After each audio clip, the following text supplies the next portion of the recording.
Hi మిత్రులారా, నేను మీ Srikanth agriculture channel అండి. మేము తోట ఏరుతున్నామండి. ఈరోజు తోట మొదలుపెట్టి 3 రోజులు అవుతుంది. అకాల వర్షాలు మళ్ళీ వర్షాలు పడుతున్నాయి. చూడండి, పరద కప్పడానికి కోసం ఎంత తిప్పలబడి పరద కప్పి గాలికి లేచిపోకుండా చుట్టుపక్కల ఇటుకలు కూడా పెట్టడం జరిగింది. మా ఊళ్ళో అంత చేనులో ఏరుతున్నారు. ఈ వర్షం అండి, బాగా వర్షం పడుతుంది.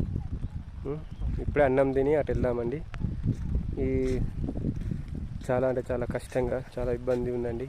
ఈ రైతులు అంటే ఇంత ఇబ్బంది అవుతుంది. దేశానికి అన్నం పెట్టే వెన్నుముక రైతు అంటే. ఆ రైతు అలాంటిది ఈరోజు ఇంత కష్టపడుకుంటూ పనిచేసినా కూడా ప్రతిఫలం దక్కట్లేదు.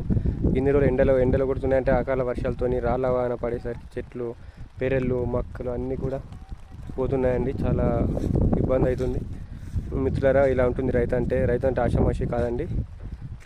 ఇలా చాలా ఇబ్బంది పడుకుంటూ అయినా కూడా ప్రకృతి ఎలా చేసినా కూడా దాన్ని తనకు అనుకూలంగా మలుచుకొని పని చేసుకుంటూ లాభమైన నష్టమైన పని చేసేవాడే రైతు అంటే.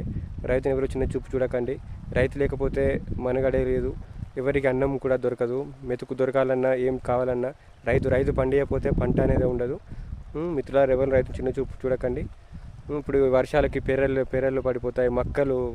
మక్కలు వరి పొలాలు అన్నీ ఎక్కడ నేలమట్టం అయిపోయి రైతుకు కన్నీటి ఎన్నడూ ఏం చేయలేని పరిస్థితుల్లో, దిక్కులేని పరిస్థితుల్లో ఆకాశం వైపు చూస్తాడు, కానీ ఏం లేదు. అలా ఉంటుందండి.